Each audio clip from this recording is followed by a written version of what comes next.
کوئی بتائے کہ ہم جو گزشتہ کلاس اس میں کیا سیکھ رہے تھے؟ میں نے آپ سے کہا تھا کہ ہم آپ سے اسی طرح سے جیسے شعیب صاحب نے پوچھا ہے، لاسٹ ٹائم بھی میں نے بھی پوچھا تو مجھے بھی حیرت ہوئی کہ آپ کو کچھ یاد ہی نہیں تھا۔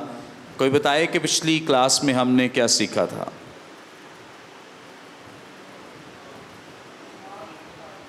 ہاں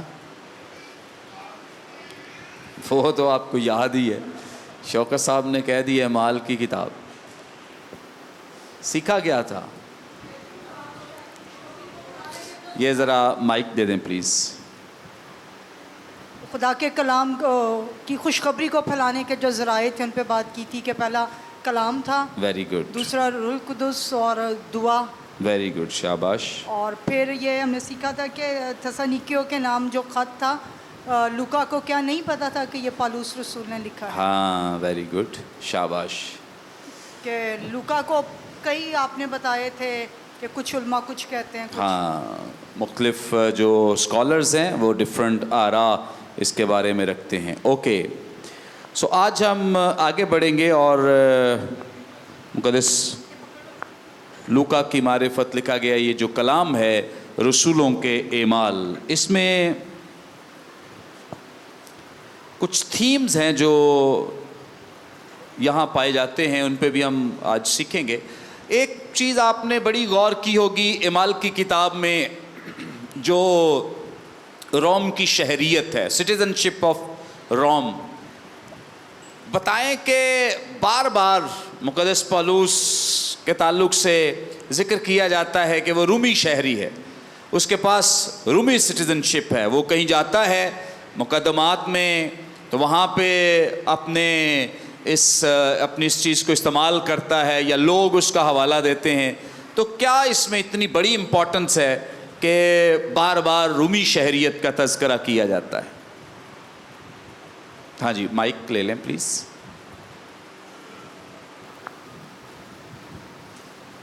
سر اس کا ریزن یہ ہے کہ رومی شہری جو ہے وہ مقدمات سے بہت سی باتوں سے سیف ہو جاتا ہے کہ اس کے پاس نیشنلٹی ہوتی تھی، جیسے کہ سزا اہم۔ اوکے ویری گڈ، کوئی اور؟ ہاں جی رومی شہری ہونے، ہاں جی یہ اوکے۔ Good evening sir. رومی شہری ہونے کے بہت سے فائدے ہوتے تھے۔ نمبر 1 تو انہیں اعلیٰ درجے کا شہری سمجھا جاتا تھا، انہیں اعلیٰ جابس دی جاتی تھی، اور جیسے بھائی نے بات کی کہ جب انہیں سزا وغیرہ کا جو ہوتا تھا اس میں بھی ان کو سخت قسم کی سزائیں یا جو لعنتی سزائیں تھیں وہ ان کو نہیں دی جاتی تھیں، ان کو سزا بھی آسان قسم کی دی جاتی تھی۔ اوکے میرا سوال اس سے اب اور نیا پیدا ہو گیا ہے۔ مقدس پولس کہتے ہیں کہ مجھے تو 5 بار ایک کم 40 کوڑے جو ہیں وہ لگائے گئے۔ سر میرے کہنے کا مطلب یہ ہے کہ انہیں مصلوب نہیں کیا جاتا تھا، صلیبی موت انہیں نہیں دیتے تھے۔ پہلے تو آپ نے یہ بھی سزا نہیں دی جاتی تھی رومی شہریوں کو، کوڑوں والی بھی، صحیح سر میں لیکن پڑھا پولس تھا۔ کو ملی ہے۔ Okay very good, good information, very good. Okay چونکہ میں بھی پڑھ رہا تھا تو مجھے بھی انفارمیشن یہی ملی، پھر میرے اندر یہ تجسس پیدا ہوا کہ مقدس پولس تو کرنتھس کو خط لکھتے ہوئے خود بیان کرتے ہوئے میرے ساتھ تو یہ ہوا ہے، تو اگر رومی شہری کے ساتھ یہ نہیں ہوتا تو پھر مقدس پولس کو یہ سزائیں کیوں ملی تھی؟ اوکے تھوڑی دیر کے لیے ہم غور کر لیتے ہیں اس پہ۔ جو دور یہاں چل رہا تھا، بارہا جو اعمال کی کتاب میں رومی شہریت کا تذکرہ ملتا ہے، اس دور میں رومی شہری ہونا جو ہے اس کی بہت زیادہ قدر و منزلت تھی، بڑی امپورٹنس تھی، اہمیت تھی۔ قانونی طور پر اس کی امپورٹنس تھی، سیاسی طور پر اس کی بڑی امپورٹنس تھی، اور سماجی طور پر اس کی بڑی امپورٹنس اور اہمیت تھی، اور اس کے بڑے فوائد تھے۔ رومی شہری کو منصفانہ عدالتی کارروائی کا حق حاصل تھا، یعنی اس کے ساتھ کسی بھی طرح سے زیادتی نہیں ہو سکتی ہے۔ مطلب وہ کسی عدالت میں ہے، کسی نے اسے پکڑا ہے تو وہ غیر منصفانہ اس کا فیصلہ نہیں کر سکتا، اس کی عدالت تو ہوگی۔ رومی شہریوں کے لیے بھی یہ قانون تھا بھی ان کی عدالت تو ہوگی، لیکن ان کو جس طرح سے عام عدالتوں میں مختلف طریقوں سے عام لوگوں کو جو رومی شہری نہیں تھے ان کو سزائیں دے دی جاتی تھیں، ان کو مختلف ایسے مقدمات میں پھنسا دیا جاتا تھا جو کہ انہوں نے جرم نہیں کیے ہوتے تھے. لیکن جو رومی شہری ہے ان کے لیے شرع کچھ مختلف تھی, ڈیفرنٹ تھی, کہ ان لوگوں کو اس طرح سے غیر منصفانہ عدالتی کارروائی کا سامنا نہیں کرنا پڑے گا. اسی لیے آپ نے اکثر مقدمات میں دیکھا ہے مقدس پولوس کہتے ہیں کہ بھائی مجھے رومی جو کیسر ہے اس کے سامنے پیش کرو, اور اس کے پاس رائٹ ہے, عدالتی رائٹ ہے کہ اگر اسے نظر آ رہا ہے کہ یہاں میرے ساتھ انصاف نہیں ہو رہا تو وہ جو کیسر ہے اس کے پاس بھی اپیل کرنے کا حق رکھتا ہے, اس کے پاس یہ. لیکن عام لوگوں کے پاس یہ رائٹ نہیں ہے, حق نہیں ہے. پھر یہ جو مختلف سزائیں تھیں, جیسے جو کوڑوں کی سزا ہے اور اس طرح کی جو مصلوب کرنے کی سزا ہے, یہ رومی شہری کے لیے نہیں تھی. اب سوال جیسے ابھی یہ بہن بھی بیٹی بتا رہی تھی کہ جی رومی شہری جو ہیں ان کو یہ سزائیں نہیں دی, لیکن اس کے باوجود جو مقدس پولوس ہیں ان کے کوڑے لگائے گئے, ان کو اس طرح سے مارا گیا, اور اس کے ثبوت ہمیں اعمال کی کتاب میں بھی مل جاتے ہیں, مقدس پولس رسول کے خطوط میں بھی مل جاتے ہیں کہ انہیں مارا گیا یا اذیتیں دی گئیں. تو اس تعلق سے میں نے ایک نئی بات سیکھی کہ جو رومی شہری تھی اس میں کیٹیگریز تھی, کچھ اعلیٰ درجے کے شہری تھے اور کچھ جو تھے ان کے پاس اعلیٰ درجے کی شہریت نہیں ہوتی تھی. اعلیٰ درجے کی ہو سکتا ہے کہ اب جو یہ والی چیز ہے وہ صرف اور صرف جو رومی کہہ لیں کہ پیدائشی رومی ہے یا اپنے اس مذہب سے منسلک لوگ ہیں, ہو سکتا ہے کہ یہ جو بہترین یا اعلیٰ درجے کی شہریت ہے وہ صرف ان کے پاس ہو. لیکن باقی لوگوں کے پاس, جیسے ہم یو اے ای میں جائیں تو یو اے ای میں آپ نے دیکھا ہوگا کہ جو یو اے ای کے لوگ ہیں جو ان کو رائٹس ہیں وہ عام لوگوں کو رائٹس نہیں دیے جاتے ہیں. اس کی وجہ یہ ہے کہ وہ ان کے کہہ لیں کہ نیٹیو جو پیپل ہیں وہ ان کو زیادہ رائٹس دیتے ہیں مختلف جگہوں پہ مختلف طریقوں سے, لیکن عام لوگوں کے پاس وہ رائٹس نہیں ہیں. اسی طرح سے کیٹیگرائز کیا جاتا تھا ان لوگوں کو کہ اس کی شہریت کس درجے کی ہے اور اس کی شہریت اس لیے مقدس پولوس کو یہ تو کیا گیا کہ سزائیں دی گئیں, لیکن جو مصلوب کرنے کی سزا ہے وہ انہیں نہیں دی گئی. انہیں قتل ضرور کیا گیا, یعنی شہادت ان کی ہوئی ہے, لیکن انہیں مصلوب نہیں کیا گیا. کیوں؟ کیونکہ وہ رومی شہری ہیں, اگرچہ ان کے پاس اس درجے کی شہریت تو نہیں, تو بھی ان کے پاس یہ رائٹ موجود ہے. اوکے. پھر انہیں جو رومی مرد شہری تھے انہیں ووٹ دینے کا اختیار حاصل تھا. خاتون کے پاس ووٹ دینے کا, اپنی رائے کا اظہار کرنے کا رائٹ نہیں تھا. اوکے. یہ رائٹ صرف اور صرف مردوں کے پاس تھا, خواتین کے پاس نہیں تھا. اور دیگر جو جیسے جائیداد ہے, جائیداد کی ملکیت جو ہے وہ رومی شہری کے پاس ہو سکتی ہے. پھر کچھ ایسے ٹیکس تھے جو سب پر ہی لاگو تھے, لیکن کچھ ایسے بھی ٹیکسز تھے جو صرف اور صرف جو رومی شہری نہیں ان کے علاوہ جو لوگ ہیں ان پر عائد ہوتے تھے.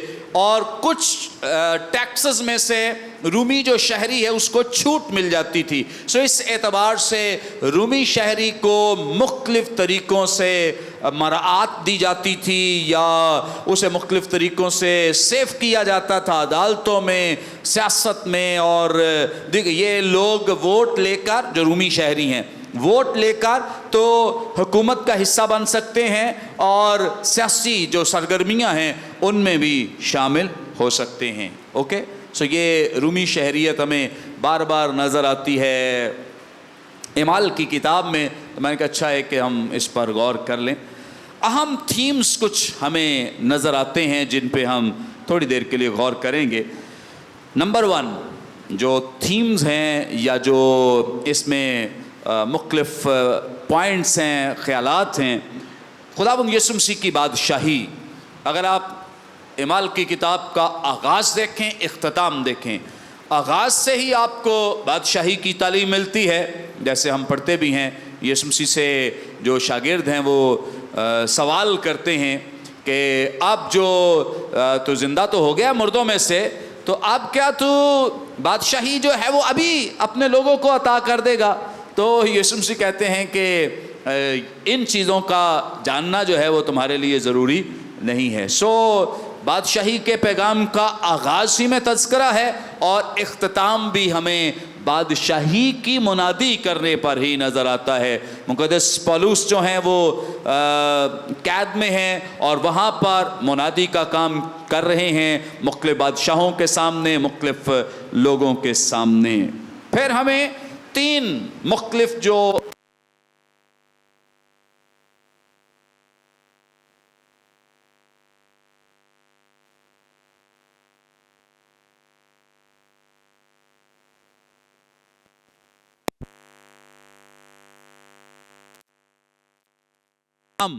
یا authorities, 3 authorities in the book of acts, اعمال کی کتاب میں 3 جو حکام ہیں یا اتھارٹیز ہیں۔ نمبر 1 یہودی سنہیڈرن۔ نمبر 1 کیا ہے؟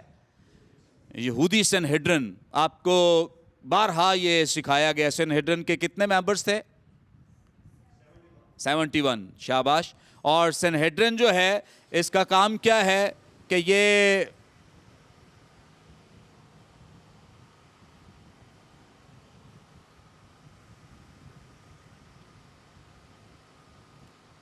نہیں وہ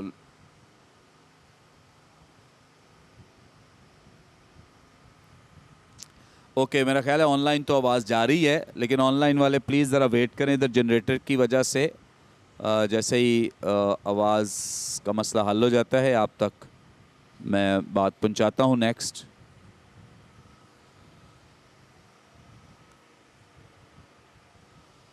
پریز گاڈ، ہاللیلویا ہاللیلویا،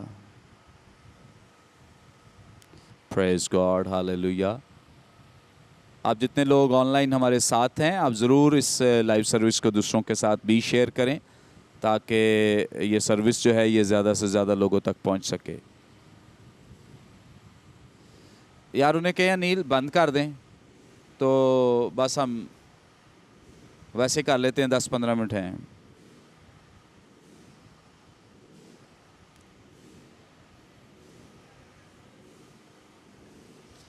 بند کر دیں۔